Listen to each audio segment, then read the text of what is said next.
Wuthering Heights by Emily Brontë, Volume 2, Chapter 9.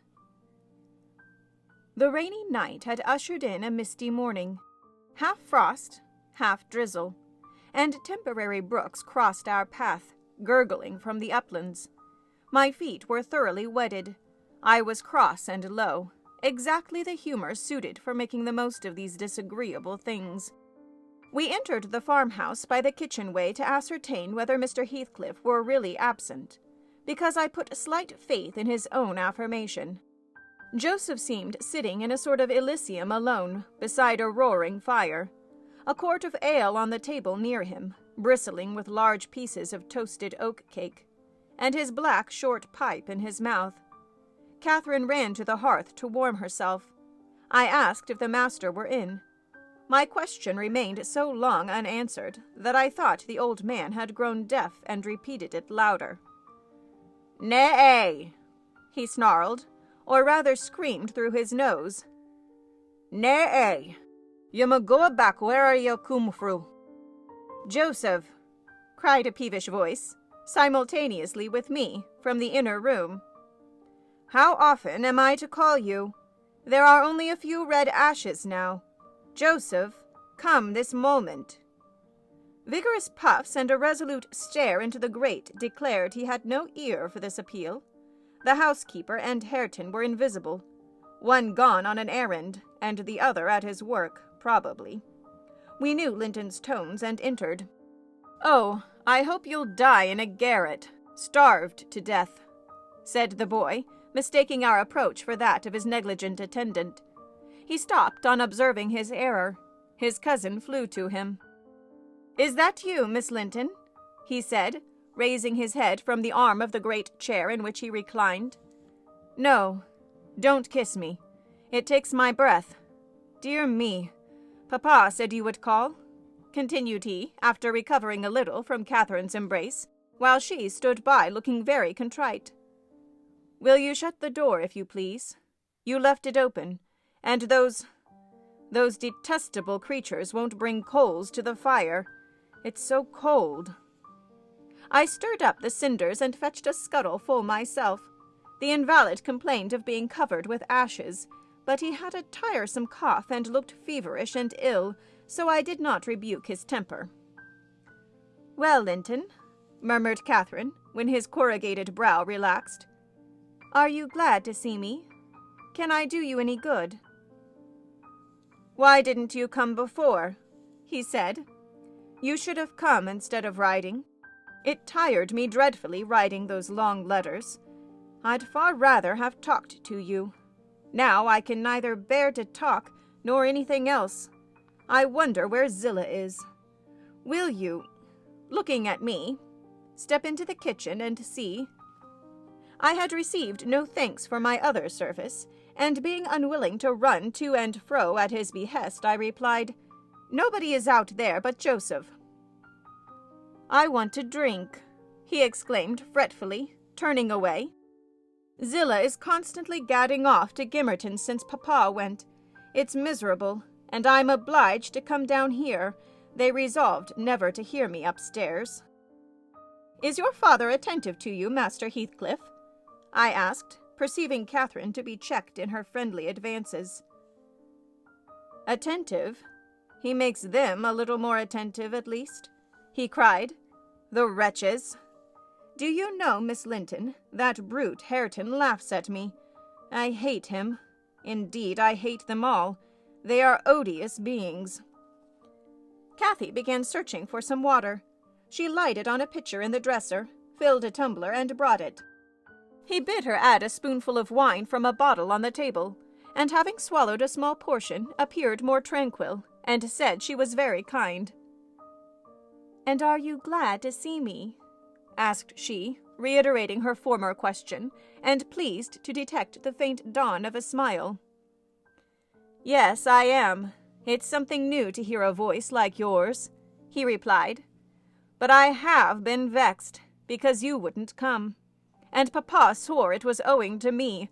He called me a pitiful, shuffling, worthless thing, and said you despised me, and if he had been in my place, he would be more the master of the Grange than your father, by this time.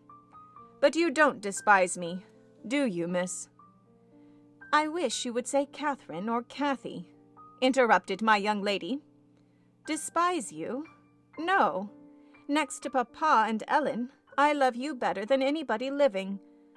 I don't love Mr. Heathcliff, though, and I dare not come when he returns. Will he stay away many days?" "Not many," answered Linton. "But he goes on to the moors frequently, since the shooting season commenced, and you might spend an hour or two with me in his absence. Do. Say you will. I think I should not be peevish with you. You'd not provoke me, and you'd always be ready to help me. Wouldn't you?" "Yes," said Catherine, stroking his long, soft hair. "If I could only get Papa's consent, I'd spend half my time with you. Pretty Linton. I wish you were my brother." "And then you would like me as well as your father," observed he more cheerfully. "But Papa says you would love me better than him and all the world if you were my wife. So I'd rather you were that." "No, I should never love anybody better than Papa," she returned gravely. "And people hate their wives sometimes, but not their sisters and brothers. And if you were the latter, you would live with us, and Papa would be as fond of you as he is of me." Linton denied that people ever hated their wives, but Cathy affirmed they did, and, in her wisdom, instanced his own father's aversion to her aunt. I endeavored to stop her thoughtless tongue. I couldn't succeed till everything she knew was out. Master Heathcliff, much irritated, asserted her relation was false. "Papa told me, and Papa does not tell falsehoods," she answered pertly. "My Papa scorns yours," cried Linton. "He calls him a sneaking fool." "Yours is a wicked man," retorted Catherine, "and you are very naughty to dare to repeat what he says. He must be wicked, to have made Aunt Isabella leave him as she did." "She didn't leave him," said the boy. "You shan't contradict me." "She did," cried my young lady. "Well, I'll tell you something," said Linton. "Your mother hated your father. Now then." "Oh," exclaimed Catherine, too enraged to continue. "And she loved mine," added he. "You little liar! I hate you now," she panted, and her face grew red with passion. She did, sang Linton, sinking into the recess of his chair and leaning back his head to enjoy the agitation of the other disputant, who stood behind. "Hush, Master Heathcliff," I said. "That's your father's tale too, I suppose." "It isn't. You hold your tongue," he answered. She did, Catherine. She did. She did."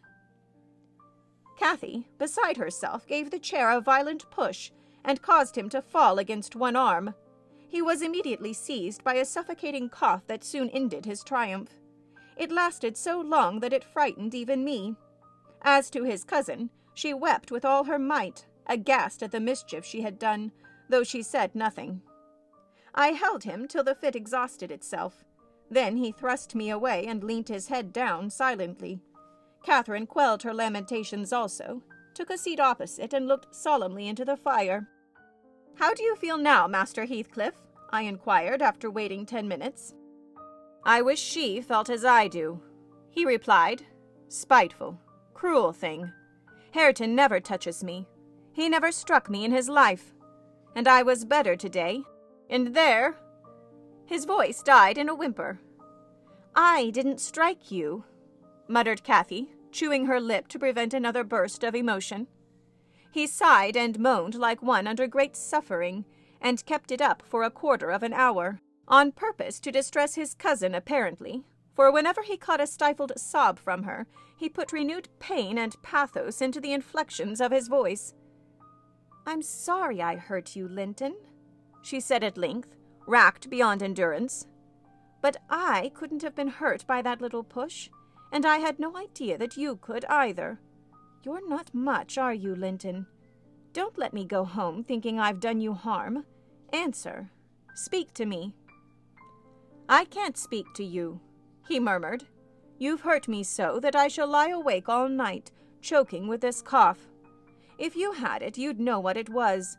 But you'll be comfortably asleep while I'm in agony, and nobody near me. I wonder how you would like to pass those fearful nights." And he began to wail aloud for very pity of himself. "Since you are in the habit of passing dreadful nights," I said, "it won't be Miss who spoils your ease. You'd be the same had she never come. However, she shall not disturb you again, and perhaps you'll get quieter when we leave you." "Must I go?" asked Catherine dolefully, bending over him. "Do you want me to go, Linton?" "You can't alter what you've done," he replied pettishly, shrinking from her, "unless you alter it for the worse by teasing me into a fever."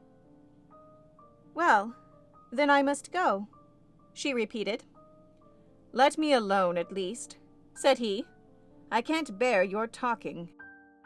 She lingered and resisted my persuasions to departure, a tiresome while, but as he neither looked up nor spoke, she finally made a movement to the door, and I followed. We were recalled by a scream. Linton had slid from his seat onto the hearthstone, and lay writhing in the mere perseverance of an indulged plague of a child, determined to be as grievous and harassing as it can. I thoroughly gauged his disposition from his behavior, and saw at once it would be folly to attempt humoring him. Not so my companion. She ran back in terror, knelt down and cried and soothed and entreated, till he grew quiet from lack of breath, by no means from compunction at distressing her. "I shall lift him onto the settle," I said, "and he may roll about as he pleases. We can't stop to watch him.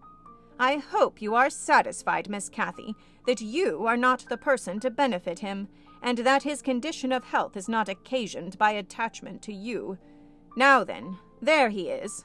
Come away as soon as he knows there is nobody by to care for his nonsense. He'll be glad to lie still." She placed a cushion under his head and offered him some water. He rejected the latter and tossed uneasily on the former, as if it were a stone or a block of wood. She tried to put it more comfortably. "I can't do with that," he said. "It's not high enough." Catherine brought another to lay above it. "That's too high," murmured the provoking thing. "How must I arrange it, then?" she asked despairingly.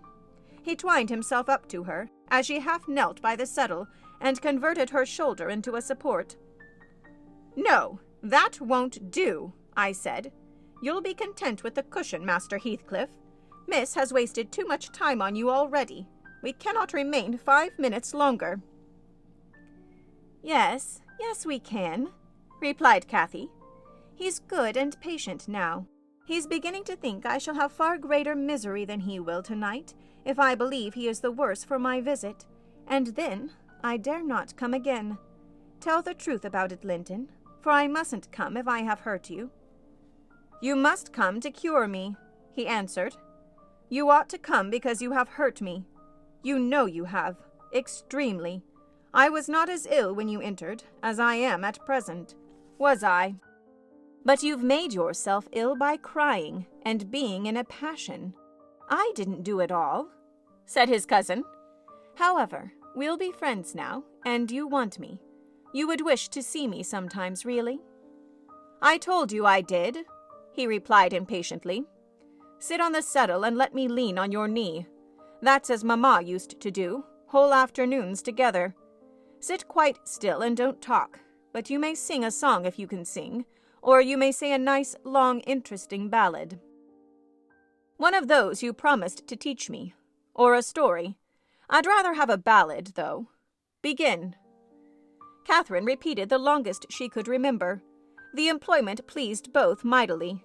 Linton would have another, and after that another, notwithstanding my strenuous objections, and so they went on until the clock struck 12 and we heard Hareton in the court returning for his dinner. "And tomorrow, Catherine, will you be here tomorrow?" asked young Heathcliff, holding her frock as she rose reluctantly. "No," I answered, "nor next day neither." She, however, gave a different response, evidently, for his forehead cleared as she stooped and whispered in his ear. "You won't go tomorrow, recollect, miss," I commenced when we were out of the house. "You are not dreaming of it, are you?" She smiled. "Oh, I'll take good care," I continued. "I'll have that lock mended, and you can escape by no way else." "I can get over the wall," she said, laughing. "The Grange is not a prison, Ellen, and you are not my jailer. And besides, I'm almost 17. I'm a woman, and I'm certain Linton would recover quickly if he had me to look after him. I'm older than he is, you know, and wiser, less childish. Am I not? And he'll soon do as I direct him with some slight coaxing. He's a pretty little darling when he's good. I'd make such a pet of him, if he were mine. We should never quarrel, should we, after we were used to each other? Don't you like him, Ellen?" "Like him?" I exclaimed. "The worst-tempered bit of a sickly slip that ever struggled into its teens. Happily, as Mr. Heathcliff conjectured, he'll not win 20. I doubt whether he'll see spring indeed, and small loss to his family, whenever he drops off, and lucky it is for us that his father took him. The kinder he was treated, the more tedious and selfish he'd be. I'm glad you have no chance of having him for a husband, Miss Catherine." My companion waxed serious at hearing this speech. To speak of his death so regardlessly wounded her feelings. "He's younger than I," she answered after a protracted pause of meditation. "And he ought to live the longest. He will. He must live as long as I do. He's as strong now as when he first came into the North. I'm positive of that. It's only a cold that ails him, the same as Papa has. You say Papa will get better, and why shouldn't he?" Well, I cried. "After all, we needn't trouble ourselves. For listen, miss, and mind, I'll keep my word. If you attempt going to Wuthering Heights again, with or without me, I shall inform Mr. Linton, and unless he allow it, the intimacy with your cousin must not be revived." "It has been revived," muttered Cathy sulkily. "Must not be continued, then," I said. "We'll see," was her reply, and she set off at a gallop, leaving me to toil in the rear. We both reached home before our dinner time. My master supposed we had been wandering through the park, and therefore he demanded no explanation of our absence. As soon as I entered, I hastened to change my soaked shoes and stockings, but sitting such a while at the Heights had done the mischief. On the succeeding morning I was laid up, and during 3 weeks I remained incapacitated for attending to my duties, a calamity never experienced prior to that period, and never, I am thankful to say, since. My little mistress behaved like an angel in coming to wait on me and cheer my solitude. The confinement brought me exceedingly low. It is wearisome to a stirring, active body, but few have slighter reasons for complaint than I had. The moment Catherine left Mr. Linton's room, she appeared at my bedside. Her day was divided between us. No amusement usurped a minute. She neglected her meals, her studies, and her play, and she was the fondest nurse that ever watched. She must have had a warm heart, when she loved her father so, to give so much to me. I said her days were divided between us, but the master retired early, and I generally needed nothing after 6 o'clock. Thus the evening was her own.